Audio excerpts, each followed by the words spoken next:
Andrés Manuel López Obrador definió su gobierno al momento que dijo atiendo las causas. Retiró el léxico de guerra de todo esto. Nosotros ya no estamos en guerra, que no es cualquier cosa, ¿eh? O sea, hablar de guerra y tener al ejército en las calles no es cualquier cosa. Felipe Calderón hizo todo lo contrario. Felipe Calderón generaba 100,000 pobres al mes, ¿no? Y aparte de todo, hablaba de guerra y tenía al ejército con una letalidad brutal. No, Enrique Peña Nieto mantuvo esa política. La izquierda arrasó en Colombia ayer y puso de muy mal humor a los conservadores en el mundo. El maestro Escobar da una cátedra explicando la diferencia entre Felipe Calderón, Claudia Sheinbaum y López Obrador. O sea, Nemesio Ceguera, que hay un dato también que pone sobre la mesa el maestro Alvarado. Hace unos días se dieron a conocer unas narconóminas. Pero si tú revisas esas narconóminas, pues resulta, como diría Nacho, que el cártel más poderoso del mundo paga propinas, ¿no? Es en eso que Estados Unidos, por supuesto, que puso un 4, esa es la interpretación mía, que puso un 4 al gobierno mexicano, en donde abiertamente dijo, si no lo hace, pues entonces ya tengo el pretexto de decirte, yo te doy la información, tú lo estás protegiendo, entonces yo voy a entrar a hacerlo, no de manera unilateral. El gobierno mexicano al hacerlo, por eso estaba tan enojado Trump. Yo siempre he dicho, queremos saber quiénes están detrás de las cosas, veamos las reacciones de cada quien. Trump estaba enojado, Trump dijo, pues México tiene que hacer más, o sea, acaban de matar al mayor narco en ese momento del país y tú dices, hagan más. ¿Por qué estaba enojado? Primero, porque les quitas un operador importante de su violencia, pero segundo, porque les quita la narrativa. Claro, de no hacer nada. Exacto, y porque dice, ¿sabes qué? Yo no te necesito en mi país, te acabo de demostrar que yo lo puedo resolver solo, totalmente solo. Yo no necesito cowboys aquí. Yo lo que necesito son información que tú me tienes que dar y yo me encargo de lo demás. Entonces, esa narrativa es muy poderosa. ¿Por qué? Porque ya no puedes hablar de narcoestado, ya no puedes hablar de que Morena está protegiéndolos, ya no puedes hablar de que te necesitan. Tumbaron al capo más importante, que tú mismo has calificado como el capo más importante del mundo. Entonces, le tumbaron completamente el argumento. Y después dijeron, es que Sheinbaum le está dando la razón a Calderón. Sheinbaum, se acabaron los abrazos y ahora empezaron los balazos. ¿Es así? No, mira, desde que inició su gobierno, bueno, no, más bien desde que ganó Claudia Sheinbaum, en estos mismos medios que repitieron sin cesar esto que mencionas, han querido generar una especie de rompimiento entre Claudia Sheinbaum y Andrés Manuel López Obrador. Desde un principio dijeron, ella es doctora, ella se habla inglés, ella estudió en Estados Unidos, ella pertenece a una familia de clase media alta, ella sí es parte de nosotros. Y ella se iba a echar para atrás tal, como no echó para atrás nada. Entonces comenzaron a decir, claro, es que ella es la sirvienta, es que ella es la empleada, es que ella es la manipulada, es que desde Palenque se dice todo. O sea, minimizándola como niños de secundaria. O sea, yo no sé si no se dan cuenta de la personalidad y capacidad que tiene Claudia Sheinbaum, que difícilmente se va a involucrar en eso, les va a comprar un discurso de esa naturaleza. Basta con ver cómo es la presidenta de México para darte cuenta que no tiene esos niveles de inmadurez que varios de los políticos de oposición sí tienen, como Diego Fernández de Ceballos, que hace unos días se puso a gritar como loquito que él no es creación de Salinas y demás. Pero el punto es que siempre han buscado como marcar esas diferencias para generar un rompimiento. Te lo pongo así, el libro de Julio Scherer. Ese libro de Julio Scherer tenía esa misma intención. Al atacar a Jesús Ramírez, buscaban como decirle a la presidenta, ya ves, tienes un corrupto ahí, sácalo, para que rompas con Andrés Manuel López Obrador. Es decir, no hay ningún indicio de Andrés Manuel López Obrador criticando a la doctora Claudia Sheinbaum o anunciando un rompimiento o cuestionando alguna de las decisiones que ha tomado la doctora. Ni uno solo. Entonces, en ese marco, no hay ningún rompimiento. Por lo tanto, si López Obrador viera que están rompiendo lo que él hizo, pues yo hubiera dicho algo. O sea, hubiera pasado algo. No ha pasado nada al respecto. Andrés Manuel no hablaba jamás de darle abrazos a los delincuentes. Jamás. Él hablaba de atender las causas. Él hablaba de una realidad que muchas veces, sobre todo a la derecha, no le gusta aceptar. Que los sicarios no son generación espontánea. Los sicarios también fueron niños, también fueron adolescentes.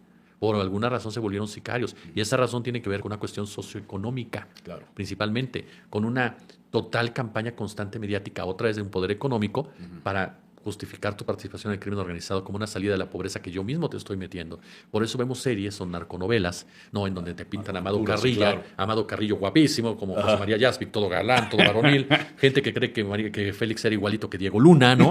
o Don Neto era Joaquín Cosío. No, entonces dices, pues no tiene que ver, o sea, no tiene nada que ver lo que te pintan en esos lugares, en esas series con la realidad, pero eso lo ocupan precisamente los grandes medios de comunicación que pertenecen a ese nivel socioeconómico para reclutar gente o para normalizar y legitimar esas acciones. Entonces, en ese aspecto, lo que López Obrador está diciendo es, hay que atender las causas, porque los sicarios no salieron de la nada. Los sicarios son producto de un tejido roto, son producto de una sociedad fracturada. Por ejemplo, el caso Ovidio Guzmán. Todo el mundo habla del Culiacanazo. López Obrador hizo bien en pararlo. ¿Por qué? porque va a ser un derramamiento de sangre del pueblo sinaloense. Lo hizo bien Andrés Manuel. Le costó el enojo de la DEA, le costó el enojo del gobierno de Estados Unidos, claro, pero lo hizo bien. También lo hizo que después agarraron a Ovidio, es lo que se le olvida a todos. Sí. Después fue el propio Andrés Manuel que agarró a Ovidio Guzmán y lo mandó para Estados Unidos. De una forma no fácil, porque había sido hasta ese momento el operativo que más militares muertos había dejado, pero lo agarró y se los entregó.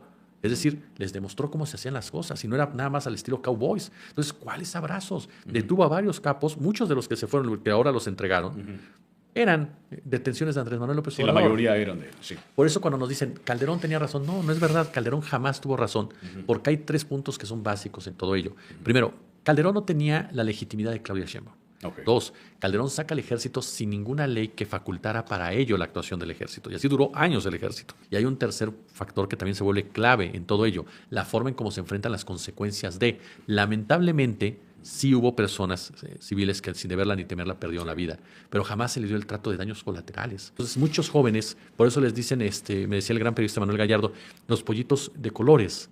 ¿Por qué? Porque como en todo, en Michoacán, en varios lugares, los pollitos de colores son desechables. Entonces así se les dice a los jóvenes, pollitos de colores. Jóvenes que son desechables del crimen organizado y que son su gran mayoría de integrantes. Claro. Por lo tanto, jamás será una vida espectacular, no tiene nada que ver con las narconovelas que nos presentan en este país, absolutamente nada. Esta parte de combatir frontalmente y esta parte de combatir las causas. Tú eres un experto en seguridad, lo has visto todo este tiempo. Andrés Manuel López Obrador definió su gobierno al momento que dijo atiendo las causas. Retiró el léxico de guerra de todo esto. Nosotros ya no estamos en guerra, que no es cualquier cosa, ¿eh?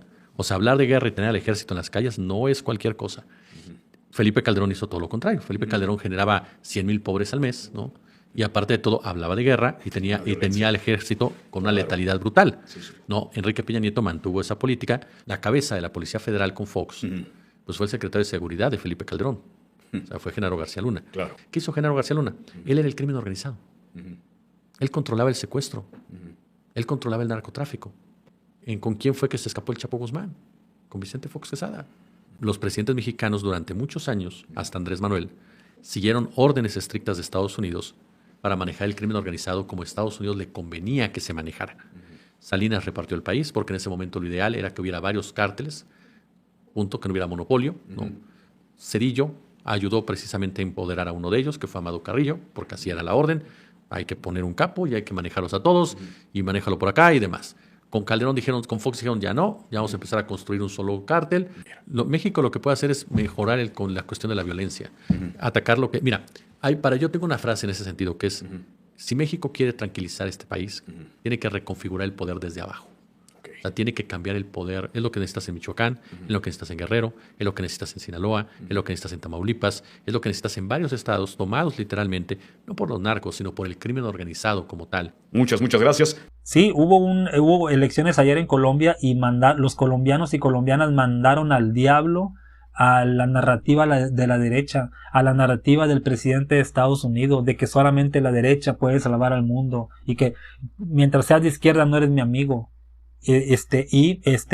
Hay un señor que se llama Iván Cepeda y pues se está posicionando como uno de los favoritos para obtener la presidencia en el futuro. Quiere decir que eso es lo que más teme la derecha, que la izquierda se incruste en el pensamiento de los colombianos, por ejemplo, que siempre habían gobernado la derecha. Es algo así como lo que pasó en México en el 18 con la 4T.